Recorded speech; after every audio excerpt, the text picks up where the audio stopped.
La voix des démocrates du Bénin libère la parole et défend les droits des populations. Chers collègues, honorables députés à l'Assemblée nationale, en tant que gardiens de savoir et bâtisseurs de demain, les enseignants méritent notre attention, notre soutien inconditionnel et une reconnaissance de la valeur inestimable de leur travail. Monsieur le Président, chers collègues, depuis un certain temps, dans notre pays, nous sommes habitués à un nouveau groupe de mots aspirant au métier d'enseignant. Voilà certains de nos concitoyens. Recrutés en qualité de prestataires de services, ils n'ont pas pour le grand nombre une copie de leur contrat de travail. Monsieur le Président, Monsieur le Ministre, chers collègues, les écoles normales et les centres pédagogiques universitaires forment chaque année des professionnels prêts à être utilisés pour la formation des apprenants. Il s'agit pour le gouvernement de recruter ceux qui sont formés dans les dites écoles et non faire du clientélisme ou tuer l'éducation au bien. Il y a un an, le chef de l'État a annoncé le reversement de tous les aspirants ayant totalisé 3 ans de service. Ce reversement devait se faire avant cette rentrée scolaire.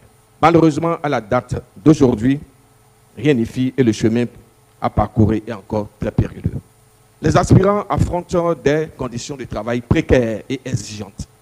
Les effets effectifs, j'allais dire, pléthoriques, le manque criard de ressources pédagogiques adéquates et la charge administrative écrasante créent un environnement de travail stressant. Nos enseignants doivent faire face à des tâches considérables, à des heures supplémentaires non rémunérées et à une pression constante pour atteindre les résultats exceptionnels.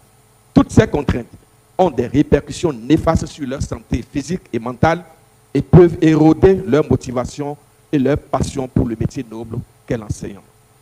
Sommes-nous devenus si insensibles dans ce pays? Nos gouvernants sont responsables de ce que vivent les enseignants aujourd'hui. Il y a donc nécessité en tant que législateur d'amener l'État central à revaloriser la profession enseignante en améliorant leurs conditions de vie et de travail. L'éducation est en constante évolution et nos enseignants doivent constamment se tenir à jour pour répondre aux besoins changeants de nos élèves. Nous devons leur offrir des opportunités de développement professionnel pour enrichir leur enseignement, promouvoir l'innovation pédagogique et fournir une éducation de qualité qui prépare nos jeunes pour les défis trépidants de l'avenir. Chers collègues, honorables députés à l'Assemblée nationale, débarrassés de toute considération politique et en unissant nos forces, car nous avons le pouvoir de provoquer des changements significatifs dans la vie de nos enseignants, l'éducation étant un des facteurs de développement de toute nation. Engageons-nous aujourd'hui à prendre des mesures concrètes pour améliorer la situation précaire de nos enseignants, qui sont également nos parents. Ils méritent notre soutien indéfectible, inconditionnel et notre reconnaissance pour leur contribution essentielle à l'édification d'une société instruite, éclairée et prospère. Je vous remercie pour votre attention. Monsieur le ministre, sous le prétexte d'une politique de rationalisation des ressources humaines et matérielles de l'État, le gouvernement de la rupture a procédé depuis 2016 à la compression de certaines écoles avec pour corollaire la fermeture de plusieurs écoles dans le pays. Dans le département du Borgou, par exemple, plus de 3000 écoles primaires sont fermées. Pendant que l'on demande de rapprocher les écoles des apprenants, on les ferme et on éloigne les élèves. La conséquence de cette situation dans le milieu rural est l'augmentation des taux d'abandon et la déperdition scolaire. En milieu urbain, elle s'explique par les effectifs pléthoriques dans nos classes. Monsieur le ministre, en 2022, à Parakou, une classe de CI de l'école de Ganou a abrité 148 élèves, ce qui dépasse largement le ratio maître-école-élève, qui est de 50. Il s'agit également de la révision des curricula, qui s'est arrêtée en classe de CP et qui n'est plus une réalité. Monsieur le ministre vient d'en parler. Les apprenants, une fois arrivés en classe de CE1, seront désorientés. La formation et le recyclage des enseignants sur ce programme n'est plus une réalité. Les affectations anarchiques des enseignants formés sur ce programme ne font pas du bien aux apprenants. Aussi, l'insuffisance et l'arrivée tardive des cahiers d'activité qui accompagnent ce programme ne facilitent-elles pas la mise en œuvre de ce programme?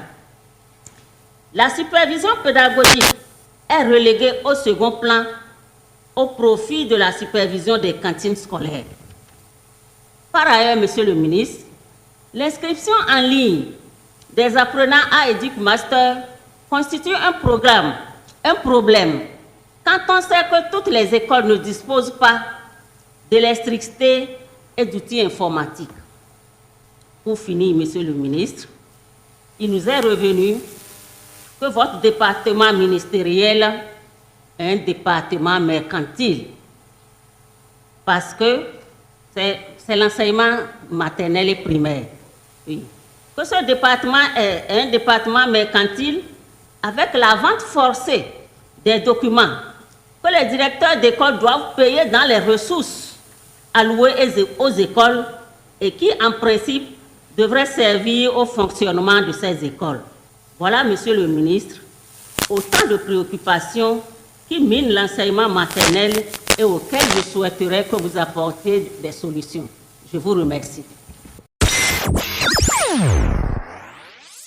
J'ai envie de faire un cri de cœur à l'endroit du gouvernement au nom des collègues aspirants.